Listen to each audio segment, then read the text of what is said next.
This is FLOSS Weekly. I'm Doc Searls. This week, Aaron Newcomb and I are joined by Tim Pozar and Brian David, who were on a few months ago with so much to talk about with DIY broadcasting. Run your own radio station entirely with open source.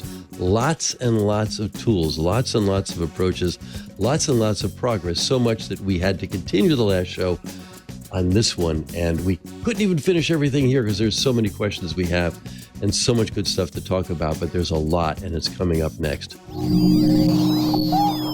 Podcasts you love. From people you trust. This is TWiT. This is FLOSS Weekly episode 722, recorded Wednesday, March 8th, 2023. DIY broadcasting with open source. This episode of FLOSS Weekly is brought to you by Collide. That's Collide with a K. Collide is a device trust solution that ensures that if a device isn't secure, it can't access your apps. It's zero trust for Okta. Visit collide.com/floss and book a demo today.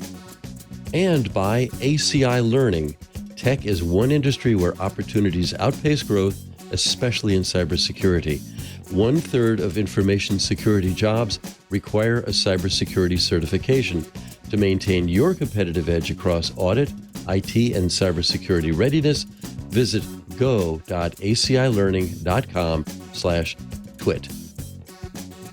Hello again, everybody, everywhere. I am Doc Searls. This is FLOSS Weekly, and I am joined this week by Aaron Newcomb, who is there Doc. and now bearded, like aggressively bearded, a very forward-looking beard. I like the look. Yeah, well, I'm trying to model your look a little bit here, as best I can. The gray is starting to come in. Yeah, the gray. So you know, one gets a kind of a skunk look for a while, you know, where it's kind of a white streak down the middle and dark on the sides. I'm past that now. I'm kind of more like the polar bear look. But it's actually a goatee in the sense that it's derived from a goat, and I can't grow anything on the sides. There's nothing there. So, and when I was young, I looked like the young Ho Chi Minh. Now I just look like sort of like a bad Vince Cerf, sort of, you know. Anyway. Well, I'm trying. Yeah, it grows in pretty quick. I haven't grown one for a long time. And I haven't been on the show for a while. So I know. It's been a few months. It's been too long, and I wanted you on this one. We had Sean on the last one. This is kind of like part 2 of this show, because we had a long outline last time and wanted to make sure we didn't cover the same stuff. But being as big on retro as you are, and because you haven't been on in a while, I wanted to get your take on this, because we're really looking forward here. But these guys, I know these guys from radio, and I've known Tim a long time from both radio and from web stuff, because he was a very early web developer, and Brian from last time, but he works with KPFA and Pacifica, and anyway, so I want to jump into the show just to get us started. So our guests today are Tim Pozar and Brian David. Tim is they're waving at me. Tim, as I was saying, has been a developer of longstanding, one of the earliest developers of the internet. The internet. I know. He goes back all the way. He's before the web. One of our people, even before there was the web. I mean, you know, when there was just TCP/IP and a whole bunch of things you could do on it, if you happen to be lucky enough to be at a university or a big company or a hacker who could get into it somehow anyway. And Brian was, I think still is, like a chief engineer or something, though his title now says volunteer with KPFA, which is the original Pacifica station in Berkeley. But you're in Pittsburgh, right? Is that right? Yeah, still in Pittsburgh, Pennsylvania. I just kind of needed to take a little step back personally from the radio station for a little bit. So I'm like more of like an advising capacity, and but I still work with my team and Tim and still making moves. And Tim, you still have, it's not a pirate station, it's like an actual LPFM somewhere. I have 2 LPFMs licensed at my house. Yes. They go all of 3 blocks, I think. Do you have call letters for those? You can KPEA, and I forgot what the other one was. I'll have to dig it up. KP what? It's KPEA. Oh, as in P size. Yeah, it's a Peace Through Technology or something like that. There's a foundation that has it, and dash LP. Yeah. But and then I forgot what the other call is. I'll have to dig it up. But it mainly we're kind of sitting on it in order to make sure that it doesn't go back to the FCC and the license gets lost. We're trying to reorganize it so that it goes to some place that can actually do some decent community radio with it. But if it goes back to the FCC, then these licenses are going to be very difficult to get again. So we're sitting on them here at this point. Oh, there you are, 96.1 in Sausalito. That's yeah. Or you found one of them. I found on a city block of Sausalito. I actually something like that. If you track it down, you'll find my house. Yeah. But I don't live in Sausalito. I live in Mill Valley, which so you have to look at the current license. Yeah. Well, an interesting thing about this is that we are really at a liminal stage between broadcasting as we knew it and broadcasting as it will be. And it strikes me as an interesting framing for this, that in the beginning, broadcasting was a hacker thing. You had to be a hacker to make it work. And everybody could do it, and if you were organized, you were called a church or as a fraternal organization or a retail establishment, and you put something on the roof and you broadcast with that. And now we're there again, and it's all open source. And you guys are at the front edge of that. So what does that look like now? I mean, you've got editing, you've got to roll your own stuff. This is kind of stuff we're going to go over today. What's the sort of high level look of that right now as you're doing it on the internet?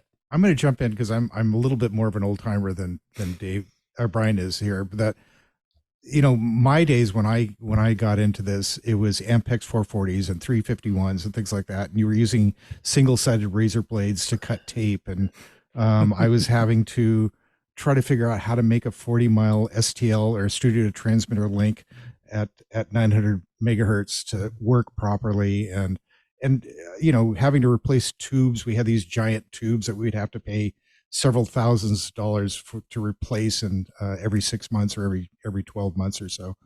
And all of that's gone now.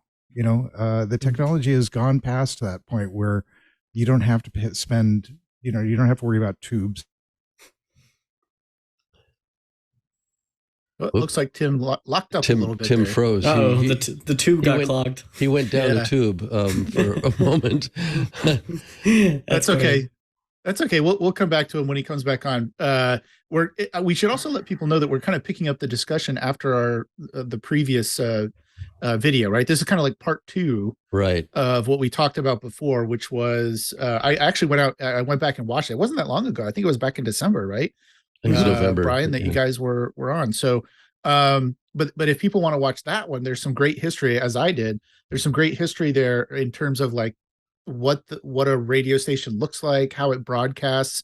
We guys kind of went over where the towers are in the Bay Area and stuff, and what kind of equipment you use and how you do that. And then you jumped into how to some of the open source tools, not all of them, but a few of them that you can use to do like scheduling for your station. If you wanted to create your own station, Brian, I think you went over some of those scheduling tools. Libre Time. Yeah, it was like one we use for automation. Great open source project. Like really love to follow the development over personally like the last 10 years, which was like a fork from another project called Airtime. So we talked about that. And so like seeing things change and transition and grow is sort of the magic of being open source. Like I, as like a person in the public, get to see that, contribute, be a part of that.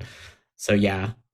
So great setup to this one. I just want to let people know to go back and watch that one if they want to, and then we can come back.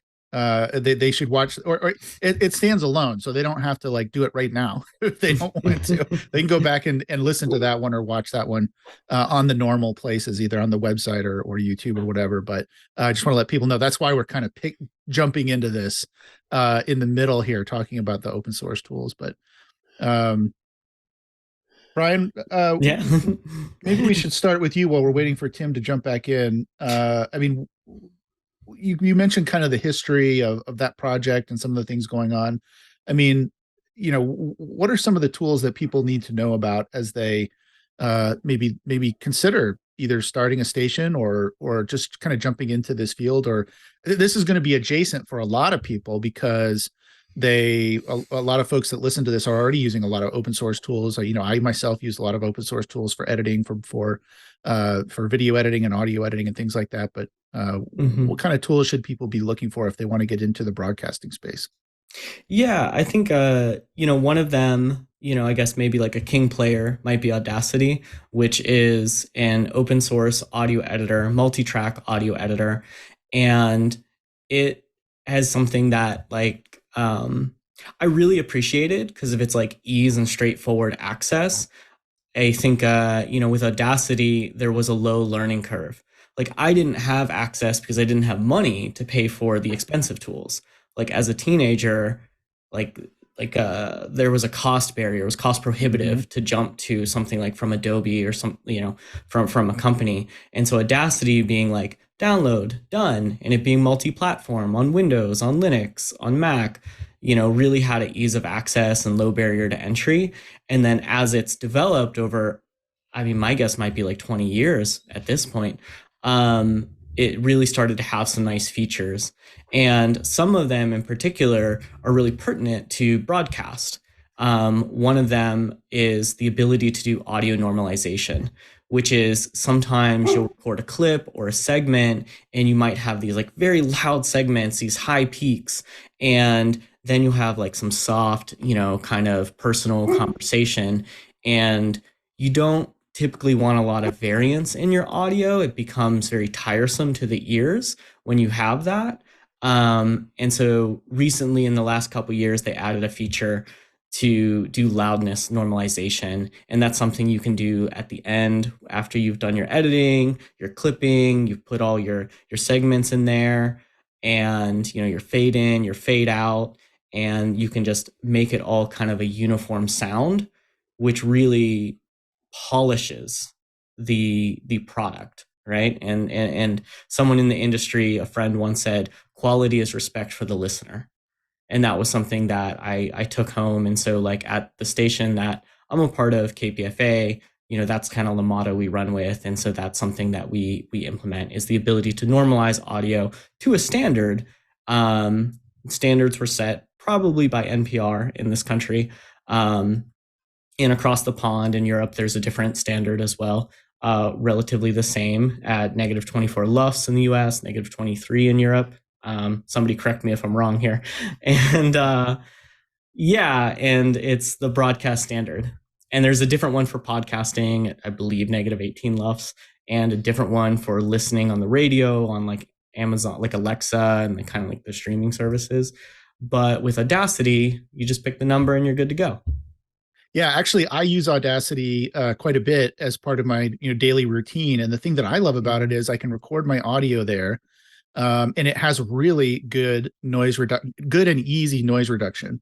Because I think as we're talking about this, and a lot of people are recording at home, it's more likely that you're going to be picking up background noise from things, other computers. Like I have several other computers here which create a lot of fan noise and things like that. I don't have a professional booth to record in like a lot of people do, so I get that background noise. But you can select, if you start with 10 seconds of silence, then when you go back to edit, you can select that 10 seconds, go up to the effects, hit noise reduction, get profile, go up to noise, and then select everything, go up to noise reduction again and say reduce noise. And it sounds really, really good. And it's a lot easier than me having to go do that in my video editing tools.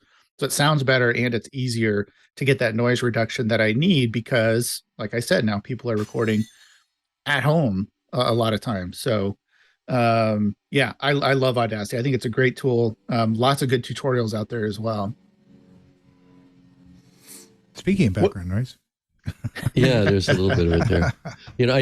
I've been using Audacity for years as well. I'm not as sophisticated as you guys are, but what I like about it, and the ability just to use something, an open source tool like that, is that professional audio, especially on the video side, has gone into Proprietaryville with Dolby 5.1 and 7.1 and all that you want in your surround sound, where it just used to be stereo. You have two ears, you have stereo. Stereo is well understood for a very long time. And we're still using it with podcasts. It's either mono or stereo. That's pretty much it. You have two headphones. That's enough. And it's good. It's not bad. And, so I like that. I like being in that world. Yeah, for sure. For sure. There's other tools out there as well. What about a tool like Ardor? Do you use that one at all, Brian or Tim? Personally not. And it's nothing against the project at all. It's just like, I'm not like a music producer. Like Ardor is the Cadillac, it's got like a ton of features and a lot of thought and a lot of intentionality with its ability, which is wonderful for people who really get into editing and mixing and layering and all of the process that's involved. And so it's a super fleshed out tool that handles the array of needs. Whereas with Audacity, it's a tool like a hammer, like a wrench. It's got a specific purpose, and Ardor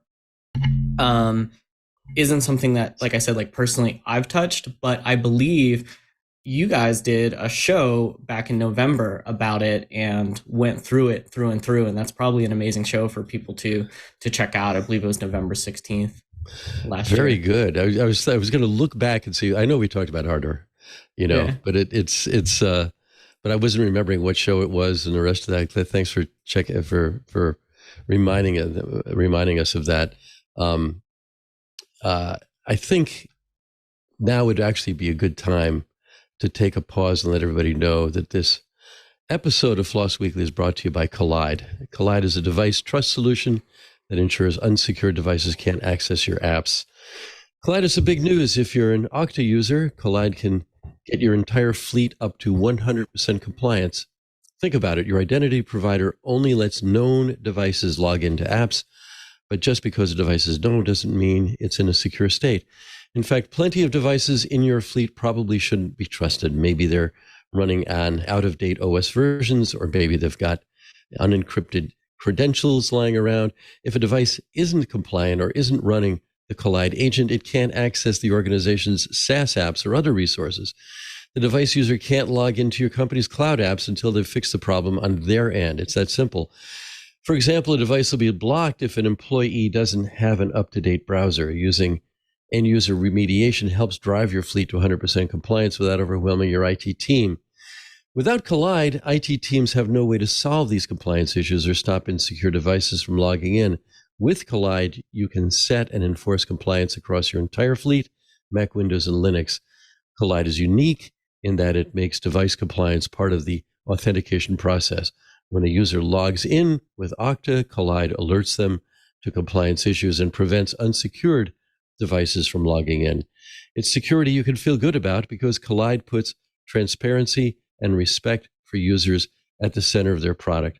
To sum it up, Collide's method means fewer support tickets, less frustration, and more importantly, 100% fleet compliance. Visit collide.com/floss to learn more or book a demo. That's KOLIDE.com/floss.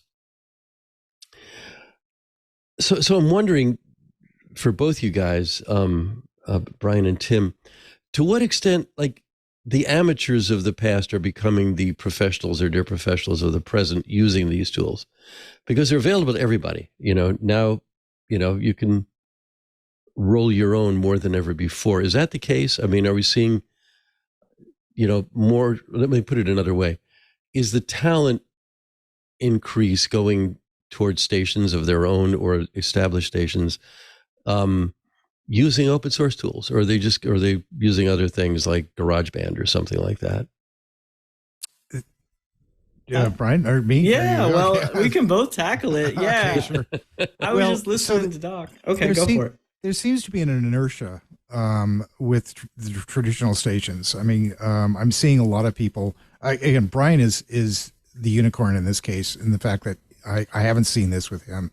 But in a lot of traditional stations, you have kind of the old gray beards that are, still used to replacing tubes and things like that, and are very concerned or nervous about sort of IT infrastructure being brought in to replace traditional broadcast, tools and such.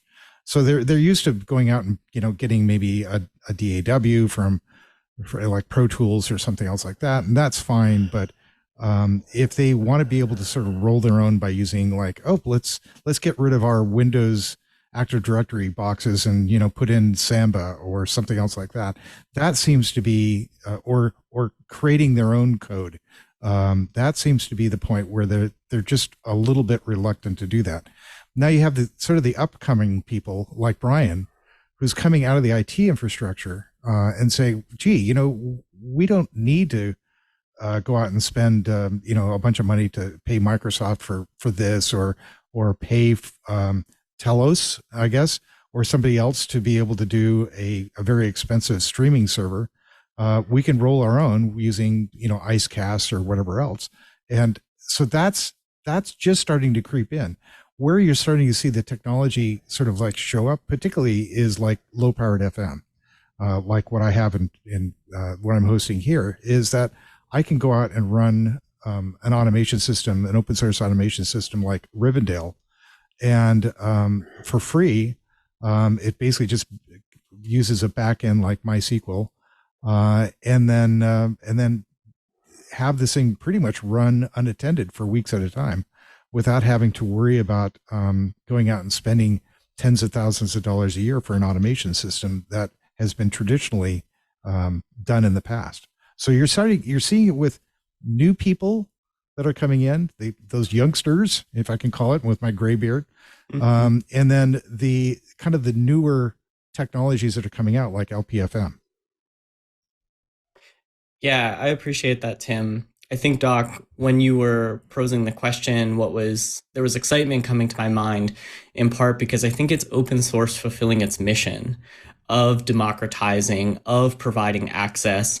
It, at its core, as much as something is technical, there's also an aspect that it's a social program. And that's what allured me to it. Like, open source and these tools were within my ability, and they had documentation and conversation, the ability to like talk to a developer and ask questions on community forums and so forth and so on. Like I said earlier, really lowers the bar to entry, and it kind of breaks down or demystifies that division between like amateur and professional. Because like, I'm not somebody who went to college. I'm somebody who was dedicated and curious and had passion, time, and commitment. And those skill sets and those abilities, and there's millions of people like that. And that's why we see such a flourishing of open source software. So it jumping into radio for me was just the opportunity I was presented. And the tools were already there. The opportunity presented itself. And so I said, okay, I can take this collection of tools and resources and make movement. And that is a very powerful and enticing combination that I found. Very cool. Very cool. One of the things I want to mention, and it's partly because I think if we don't, our audience will be wondering why. I was certainly wondering why you didn't mention it in the last video a few months ago, which is OBS.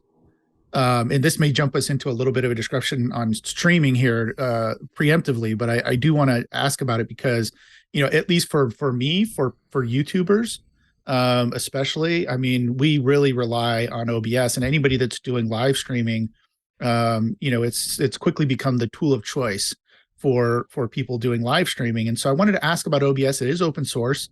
What about a tool like that for audio broadcasting?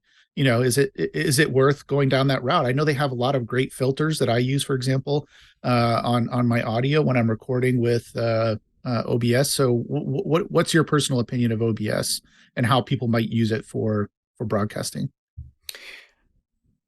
So like OBS is absolutely a fantastic tool for podcasting, for video-based content, right? For audio-based content, I don't have much experience with it personally. That's why I didn't speak to it.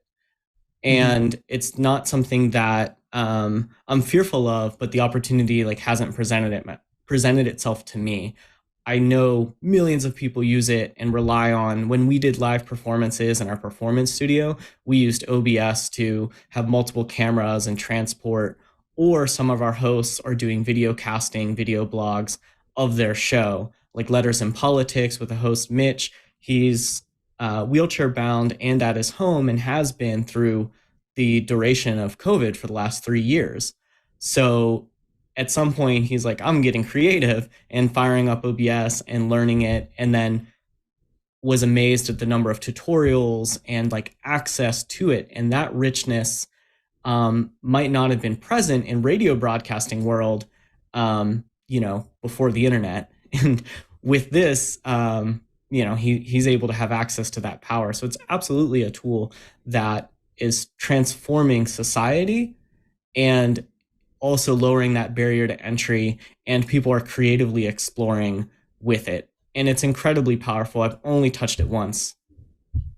Yeah. And no problem. What about you, Tim? Do you have any experience with OBS? And if not, what are some other tools for streaming that you might recommend? Well, in the case of OBS, again, my experience has been in the audio domain. It has been less in the video domain. We are going to be, the times that I have touched it have been things like doing video conference or hybrid conferences and such, where we're doing, half the audience is online and half the audience is at a location. So a Solimar Microcomputer Workshop is one of the conferences we do. We do this sort of arrangement. And I find it's great for those sort of applications. We haven't seen it work again, since it's primarily a video kind of switching and processing, and it's designed for that. We haven't quite find the fit exactly for kind of mainline broadcasting that, like for instance what KPFA is doing or commercial broadcasting is doing. So if I was doing more video aside of the broadcasting, I'd probably be looking at this. So what are some of the tools, the open source tools you might recommend then for streaming, just for audio streaming then? Well, the ones we sort of touched on it a little bit last time, a little bit. We're using things like IceCast is a great open source tool for streaming. It's we do want to sort of touch on the fact that this may come to be a little bit dated at this point. My previous company that I had was a company called Fandor, which was kind of this niche video streaming company that did mainly sort of rep house kind of films and such. And that's the point where I got exposed to a protocol called HLS, where IceCast uses basically you connect to an IceCast server, you open up an HTTP connection, and you start getting audio being sent to you. And that may be at 128 kilobits per second or 64 or whatever you decide that you want to be able to connect to at. This is great. It's cheap. It works well, but we're starting to see people who are running into things like, gee, how do I listen to live streams like in my car? Well, that means that you're going to have to be going over kind of a lossy and possibly congested mechanism like a cellular, your LTE connection or something like that to be able to listen to this. Some years ago, I was on the this kind of future foundation for Motorola, and I said 3G is going to be the new standard broadcast band, because I saw AM and FM over the air as being deprecated, and IP delivery was going to be the way to do this. And this is borne out the fact that people want their streams showing up in their car. So there's a new protocol that's out there. Well, not so new, but it's been around for a while, called HLS. And this is a chunked protocol. It means that, and any Apache server or Nginx server or anything else like that can do this. And how it works is you get a playlist, or the client gets a playlist of a bunch of different bit rates. So, it knows it can connect at 64 or 128 or 256 or whatever else, or even FLAC. And then the client decides on which connection it's going to connect to at what data rate, depending on the congestion that it's experiencing in the car or wherever it is. And then on the transmit side, you would have either these bit rates already sort of like programmed in, that you're always streaming out these sort of bit rates, or you may do what's called adaptive or live transcoding of the bit rate. So you may send an uncompressed stream to the server, and the server, depending on the client, what the client wants, it will automatically transcode that down into the bit rate that the client needs at this point. And since it's a chunked bit, you're getting like maybe 8 megabytes worth of like 256, and then it decides it's over subscribed. It needs to go down to 128. It's going to ask for the next bit rate at 128. So it's going to be a much more seamless experience and much more interrupt. You're going to have far less interrupts because of the congestion that you have, and particularly when you get into a point where you're further away from a cell site, or you're going to be competing with other cell users in that area and such. So that's an open source, or that's an open protocol that can be done, as I said, with any sort of server like Apache or Nginx at this point. So that's the kind of the next step that we're seeing with streaming is these chunked protocols. Yeah, and HLS, that's an acronym. Yeah, it means HTTP live stream. There was a previous protocol that Apple had called HDS, and there's been a number of different protocols about this, but everybody has been sort of like settling on HLS at this point, or these kind of chunked protocols, as opposed to, so they're not sort of this constant on connection. They're going to be adaptive depending on your experience. Right. So you don't get an interruption as you're listening. Yeah. Brian, what about you? Any streaming tools that you might recommend? Yeah, I think kind of bridging the discussion from HLS as a protocol and your experience with OBS, the evolution, of course, is to merge that and make that a user-friendly application that's open source and self-hosted called PeerTube. So PeerTube is a YouTube replacement. It's something that one can host on their own server, or at a data center, or wherever you want to host this box that can take a stream from OBS, and it could be video, it could be audio, it could be both, and display it to users. And there's a web interface, and you can subscribe, you can like, you can comment. And PeerTube is developed from a French nonprofit called Framasoft, but there's also a lot of developers around the world. And it also interacts through another protocol called ActivityPub, which is what Mastodon uses, which is what the Fediverse uses. And so you see a remarkable amount of interactivity with applications that are using that ActivityPub protocol. So you can stream audio and video and have a wide-ranging audience, 100 listeners, 1,000 listeners. You're really going to be limited by bandwidth of your server, of your appliance, wherever it's installed. And so it being a YouTube replacement and it being something you can self-host also opens up to you being the moderator. It means you can define what content you want to have, and you can do it without limitations, and most importantly, without the algorithms that come with the more corporate platforms, the more profit-driven platforms. And so you get a much kind of cleaner experience as a user and then as a producer.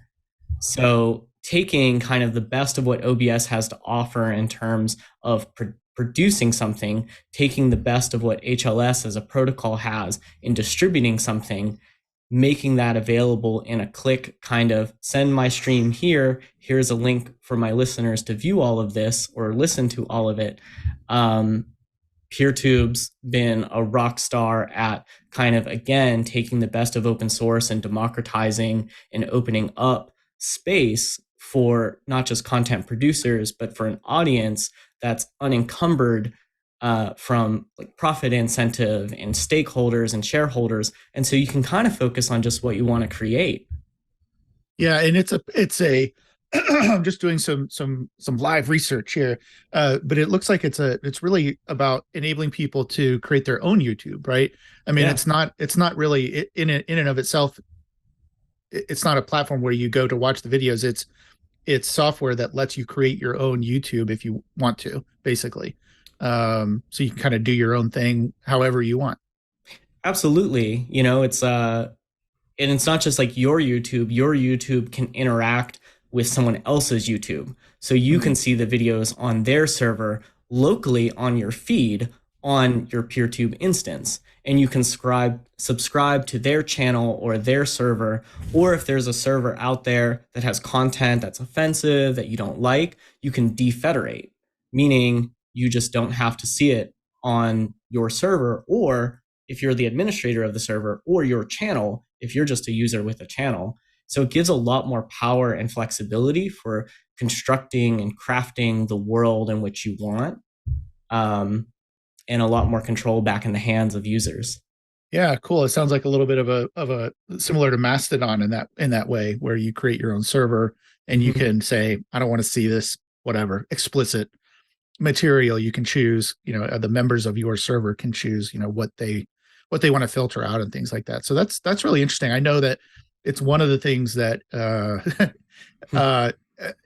frustrates me and a lot of YouTubers is there's no opaqueness. There is opaqueness, I guess, depending on which way you look at it, to the algorithm to see, like, why isn't my video getting promoted, or why did that video get promoted over mine when my video's better, of course.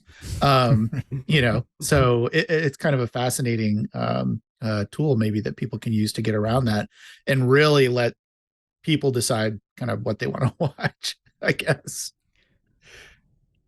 Cool. What other tools, any other streaming tools we should mention? One to mention, of course, and it's sort of been rapidly developing, it's kind of exciting, it has a large growth community, is AzuraCast, like AZURA cast. And I believe you had another nice episode, number 637.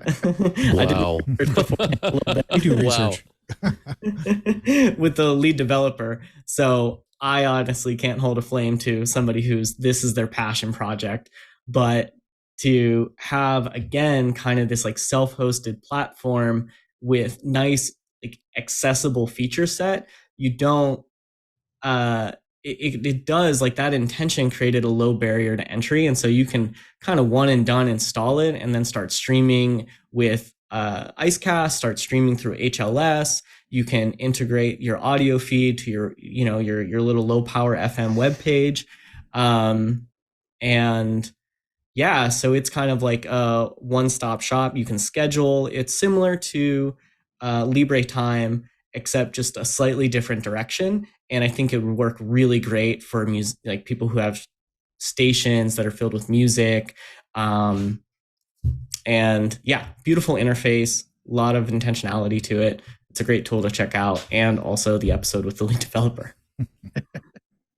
Well, I want to go a bit further into some of these things, but first I have to let everybody know that this episode of Floss Weekly is brought to you by ACI Learning. For the last decade, our partners at IT Pro have brought you engaging and entertaining IT training to level up your career or organization.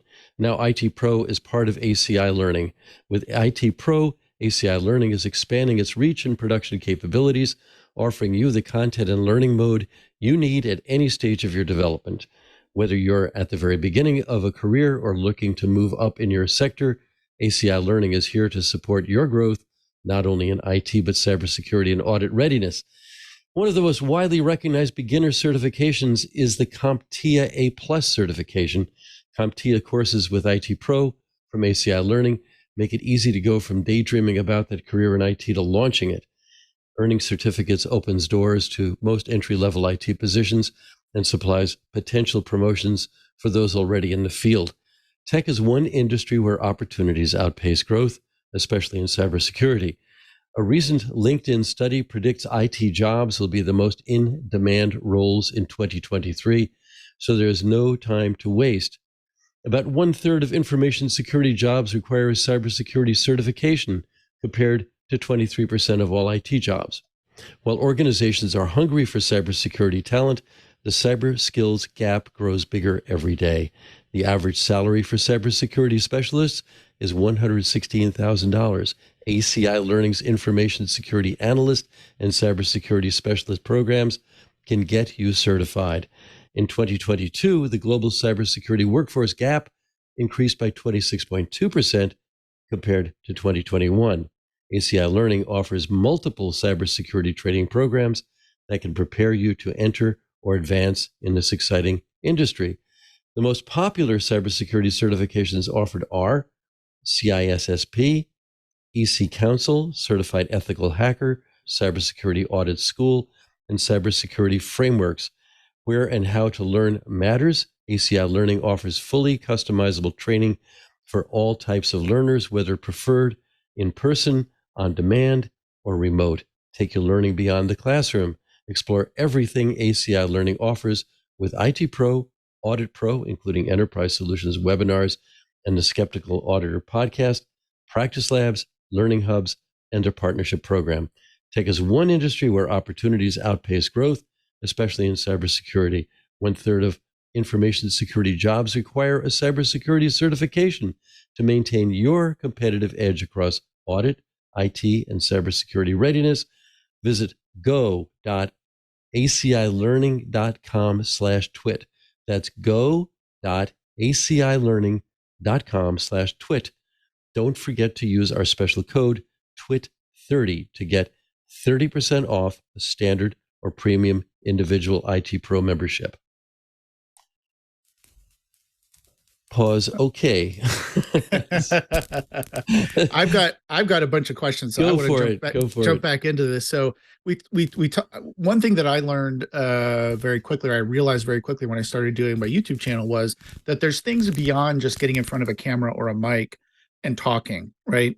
So there's things like making your content friendly to be used by perhaps other people, and that there are some things you need to know about that, standards, lengths of time that work and don't work. Also, backing up my stuff. It takes up so much space. I have to be able to put it somewhere, but I want it at hand so I can go get it. So do you, let's start with Tim maybe on this one, have any recommendations for either tools you can use or best practices we can use for those types of things, specifically when we talk about audio and broadcasting? Sure. In the case of, you touched on, like, for instance, archiving and such, the making sure that, first of all, the files you have out there are not going to go corrupt. If you just put, a file on a hard drive, some little, cosmic ray or blip on the drive or something else like that, there's a number of different failure modes that can happen. And with a streamed piece of media, video, audio, whatever else like that, any little glitch like that is going to, or any little bit flip is going to cause a major problem with the next chunk of file that's happening there. So having some way of being able to assure yourself that the media that you place there is going to be good and accurate and is going to last for a while is something that is highly critical for us. Again, back in my days when I was doing Fandor, this is even more critical because we had like these ProRes files that were like a terabyte gigantic video files. Audio files are a little bit easier to store. They're much smaller, but even with, 44.1, 2 channels, things like that, you're still talking about, reasonable sized files. So what I do is I'm looking at things like the file system. I'm going to be using something like ZFS, which has a lot of overhead in file correction and sanity checking for the files to make sure that they're accurate. I'm going to be using ZFS also for doing things like snapshots. So I can, if I inadvertently delete a file, I can roll back and get it back pretty easily. I'm also going to be using things like Samba for basically file delivery. All of this is open source, and this is all, light years ahead of particularly a lot of other commercial applications that I can find out there or commercial solutions. I'd much rather be able to store my media on this sort of system. Obviously, redundant drives, things like that you're going to be doing. Making sure that you have some sort of way of being able to back this up to another ZFS server. So ZFS also supports this thing called, it's kind of their own version of rsync, where they copy over things block by block to another server. In the case of file delivery, Brian did a really great job of putting together kind of a file upload system. You may be able to find things like, we need kind of the equivalent of Dropbox. So you could be looking at things like, what is it? I had a brain fart here. The, what is it? It's called OpenCloud or Nextcloud. Nextcloud, yes. Yeah. Nextcloud is looks like a great solution. I'm just starting to dive into it at this point as a way of being able to sort of use as an equivalent of kind of like Dropbox and such. But before Nextcloud came about, Brian came up with a really great solution of the fact of just taking Apache and some PHP and writing it and coming up with a way of being able to upload content to the radio station from people that are out in the field. Brian, do you want to talk about that a little bit? Or? Yeah, sure. So, sometimes there's wonderful pre-existing open source foundations which have programs like such as Nextcloud, which is full featured and does a lot. And sometimes, like with a radio station, you want a quick and efficient way for people to just give you their content and for them to do some like manual checking of it, make sure it sounds good, etc., or like clips. And sometimes a simple solution is just to, check out GitHub, find some like PHP uploader script, modify it, make it look pretty, and put some credentialing in front of it, and boom, then you have a nice, intuitive, and simple way for people to drag and drop, their episodes or their content or their shows or whatever somebody from outside the station wants to bring into the station. And like Tim was saying, backing that up with some good hardware practices, some good like system admin skills, like yes, ZFS file system, mirrored, and some other sort of RAID array, having ECC RAM, having a backup of that means your content has redundancy, it has built-in checks on it, and tying that all together, you have a reliable system that'll last for decades. And so, yeah, rolling your own solution or building off what others have done is what helped me to implement something during, the early stages of COVID when people were just not coming in. And so you needed something quick and easy. So you may not find like the perfect thing. Nextcloud may not necessarily be what you need.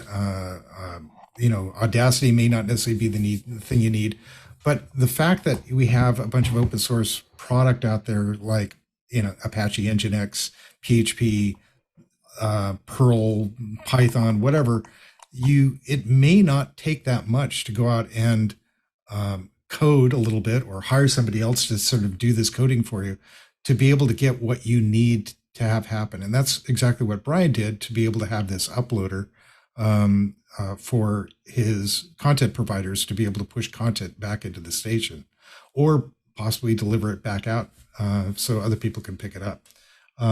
There's a piece of code that I may have touched on this last time is there's a project that I'm on, which is called Radio for All, which is a content distribution. If you want to look for it, look it up. It's radio4all.net. And this is a kind of content depot. It's where content producers, like, people that are doing radio shows and such, who want to be able to distribute to LPFM stations and such. Yeah, thanks for the screen there. Can go out and be able to distribute to little LPFM stations and such. And recently we just took this. It was a bunch of Java and some pretty crufty PHP, and we just reported everything over to Django as a framework. So it took It took a couple of months and me hiring a person to come in and do the coding and such. But now what we have is something that's going to last for another 10 years, that we don't have to worry about the fact that we have to be dependent on Tomcat, and the cruftiness of Tomcat. Sorry, Tomcat fanboys, but it was really hard to sort of maintain it when it was in Tomcat. So having it as a Django framework and being able to leverage something a little more modern, we now have something that's going to last another 10 years. I wonder if everything lasts. This is and we're getting toward the end of the show here. Because it strikes me, an interesting thing about radio is this very old-fashioned radio is very evanescent. It came, it went. It was what I used to call snow on the water. It falls, you see it there. Now it's gone. When the net came along, we started archiving things. But one of the things I've noticed about both Google and Bing, especially as ChatGPT has come along, is that they don't care about archives anymore. I mean, I've been archiving stuff on the net for 26, 27 years, something like that. My old stuff it's there. There are links to it, but PageRank no longer works. They're not using PageRank anymore. They're answering questions. And this is something that came to me yesterday. We're moving away from the archival net. In the meantime, what you're talking about here, what I see with Radio for All, especially when it says at the top, the older archives have been substantially recovered, more than 23,800 files worth. They're caring about that, and it seems to me that's really where this is going. I'm not sure Google cares about it that much. I'm not sure Microsoft does. I'm not sure anybody who's a commercial entity cares about it much, especially when we're in the current environment. But we're caring about it with radio. That's interesting. I highly suggest, if you haven't talked to the folks at Internet Archive, they so matter. They're huge. They've been doing a lot of work on not only archiving, but how do you take media that was written in like real player or real audio and be able to play that back now? And how do you make that transition? How do you keep moving it off the old media to the new media, or the old codec to the new codec? That's a real difficult challenge. Yeah, also, I know they showed me they've recorded. They have a massive quantity of 78 RPM records, and special tone arms for different ways they were recorded and played. It's amazing stuff. So radio stations have that same problem. I was moving an automation system for one commercial station that was using this kind of old Dolby format to try to get it into at least WAV format, and we could not find a codec that could move it into kind of a newer automation system. We were stuck with this proprietary format. So that's, again, it's a big problem for radio stations in just moving their old archives. Yeah, for sure. When I first started deciding to do this kind of for real as a hobby back in 2006, inspired by TWiT, by listening to TWiT, I'm like, hey, I can do that. So I started my own show and I uploaded everything to archive.org. I used that as my CDN. So all of my RSS feeds and everything all just pointed directly to the links on archive.org, because it was a easy solution for me to get my content out there. I didn't have to worry about storing it someplace that was going to disappear, hopefully. At least that was the hope back then. And it's been great. So yeah, you can still find some of my old open, what was that show called? The Source. If you want to blast from the past and see me as a young boy, go look up The Source, Aaron Newcomb on archive.org. I do want to cover one more thing before I know we're kind of almost out of time here. But that's something that's very popular in the zeitgeist today, which is AI, using AI tools. Have you seen, I'm using AI right now, by the way. I'm using NVIDIA Broadcaster, NVIDIA Broadcast. And I use their little tool that you're not seeing my eyes right now. You're seeing fake eyes, so that my eyes are always pointed at the camera, right? And you can kind of see if it's working. I don't even know if it's on it. Maybe you are seeing my real eyes, but if it's not, I can kind of look to the side and it'll still focus my eyes on the camera. It'll keep my eyes on the camera, so it looks like I'm always paying attention. That's creepy. Yeah. It's super creepy, and you don't notice it until you look really close. Like, I've only had one person that actually noticed it, and they were another YouTuber that pays attention really closely to these things. So it does a really good job. But that being said, what is the place of AI in broadcasting, especially for the person that wants to do this on their own from home with all these tools we've been talking about to make it easier? Is there a place for AI to come in and help with audio and broadcasting as well?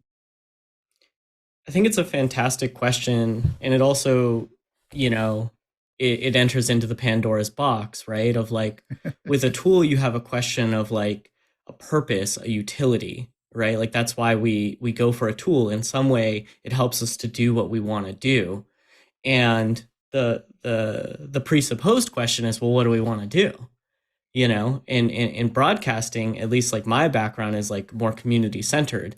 It's engaging questions. It's building curiosity. It's engaging wonder, right? And so I don't know how AI could help me engage my curiosity with others and develop a conversation. I'm not saying it can't, for instance, but like more interpersonal dynamics are at play, which is kind of at odds with an artificial dynamic. So I think there's a paradigm that might be a dichotomy at the moment, but I just don't know its role, at least in something that isn't profit driven, or at least in something that isn't quantitatively valued. So there's still these kind of, like you mentioned, like the zeitgeist, and I guess these are like real grounded philosophical questions of like, how do we want to use this? Do we want to use it? In what realm? Is there any realm that's sacred anymore? Tim, with your phone. The static, the phone, the broadcast guy's got the phone. The realm is calling. They want their broadcast. Aaron's got his dog. We've got Brian. I think you made a really good point here, in the fact that if you're trying to connect to the audience, AI may not necessarily be the best tool for you. If you're just doing rote stuff, like for instance, I need a bunch of copy for a popsicle that I'm trying to sell or something like that. Maybe AI can help me write that copy for an advert or something, or it may be able to help me come up with some news and such. But if I'm really trying to sell or tell a story about a critical need that's in my community, I may not necessarily lean on AI, because it's just not going to convey the needs or the emotion that I'm trying to make and connect with the audience. So we have to see how well that cooks and see how well that gets developed. Yeah, exactly. That's exactly my take on it as well. I was glad to hear you say that, Tim, because there can be some additive stuff like my little eye tool here, or I did an episode on my YouTube channel about using ChatGPT, and I did the intro. I made ChatGPT do the intro for that, and it worked pretty well. But it wasn't as personal, right, as me doing it myself. There was no there was no, whatever. So if you really want a personal connection, I think it's going to be a while before AI is going to be able to help with that, because it does get impersonal really quickly. So, sure. Also, kind of concerned about vulnerability. Like, our ability to be vulnerable with one another is what makes us human. 100%. Yeah. Doc, sorry. So we actually are out of time. And, whatever things we ask at the end, is there anything we haven't asked? And you have a very long list of those things already on a document of things we haven't asked. We had that last time. We have it left over this time. And we will actually have to have you guys back again, I'm sure. Maybe not quite so quick, but it's all moving very fast. So let me just finish by asking what we always ask, and you answered before, but maybe people won't remember, and it doesn't matter anyway. What are your favorite text editors and scripting languages? All the East Coast folks are going to complain. It's VI and Python. My mileage. What? Someone's playing a video from the past, I think. I see. VI and Python. Or Bash. Actually, I love Bash. If I could do everything in Bash, I'd be happy. Nice. Yeah, I answered last time with Nano, so I guess I'll just say Pico. And yeah, I probably second Bash, or I really like some COBOL. I did learn COBOL in high school. It was rough. I have friends that continue to make money with COBOL Hey. at banks. So, guys, this has been great. We'll have to have you back. Yeah. Take it easy and keep powder dry. Thanks for inviting us. Yeah, thank you. That's Thank great. you, Aaron. Thank you, Doc. Tim. So Aaron, that was a good one. I was noticing we are all bearded across the board here. Yeah. So how is that for you, Aaron? Oh, it's great. I mean, there's so many things to talk about. I mean, it mirrors up with my interests so well, like you said at the beginning. Even when we were talking about ZFS, for example, my first appearance on TWiT was talking about ZFS. I was working for Sun at the time. This was back in I don't know, 2000, maybe 2008 or something. And I actually came to the old cottage, talked about ZFS. And then after that was talking to Leo and was like, hey, maybe I could host sometime or something. And that's what got me started down the path of co-hosting FLOSS Weekly. So really fun.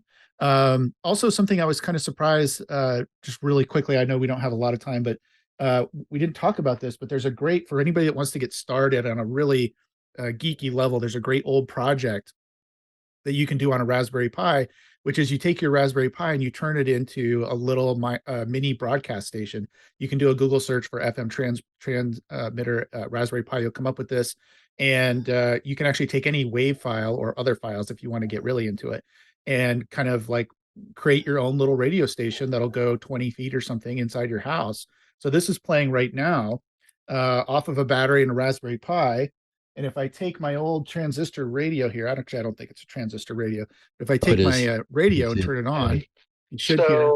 Beyond that, though, he did such a good job. Like I said, not much really else to say about it from it. So that's just a little bit of audio from one of my YouTube videos that I converted to a WAV file and just put on the Raspberry Pi. And now that's playing around my house. I can listen to myself talk as much as I want to with any old radio I can find. But it's a great project for people to get into, and highly recommend it if, especially if there's any youngsters out there that just want to get started and do something fun. Yeah. Exactly. I have a Ramsey. I don't know if Ramsey's still in business or not, but a Ramsey kit. I built a Ramsey kit that gave us a quarter watt transmitter, and it was all open source in the sense that it was all available parts. They're all off the shelf parts, capacitors and resistors and things you solder onto boards. And of course the thing weighed half a pound, it wasn't like a Raspberry Pi, but anyway, this has been great. Give me your plug, Aaron, quick. Retro Hack Shack and the rest of it. That's right. YouTube.com/RetroHackShack. Go watch that episode I did on ChatGPT. It was really not talking about how to do an intro for a YouTube video. It was talking about if I could use ChatGPT to write basic programs for the Commodore 64. And there, what you're seeing now is the recent one I did where I added HDMI to an Atari ST. And I've also added HDMI to an Amiga. So if you like that kind of stuff, go check out my YouTube channel, and would really appreciate it. I love to see FLOSS Weekly viewers crossover back and forth to my other stuff. It's great. That's great. I want an AI to look at my Audacity files and cut out all my ums, because I use I can look at the waveform. I know what my ums look like. I don't even need to listen to it. I say chop, chop, chop, chop, chop. I'm an ummer. After so many decades on Earth, I'm not going to stop umming. So next week, everybody, we have Seth Fry on. He's an academic, is at UC Davis, cognitive scientist, but with open source connections. Really, really, really smart, interesting guy. And I advise you to come back next week and listen to that. In the meantime, I'm Doc Searls. This has been FLOSS Weekly, and we'll see you then. Hey, I'm Rod Pyle, editor-in-chief of Ad Astra Magazine, and each week I join with my co-host to bring you This Week in Space, the latest and greatest news from the final frontier. We talk to NASA chiefs, space scientists, engineers, educators, and artists, and sometimes we just shoot the breeze over what's hot and what's not in space books and TV. And we do it all for you, our fellow true believers. So whether you're an armchair adventurer or waiting for your turn to grab a slot in Elon's Mars rocket, join us on This Week in Space and be part of the greatest adventure of all time.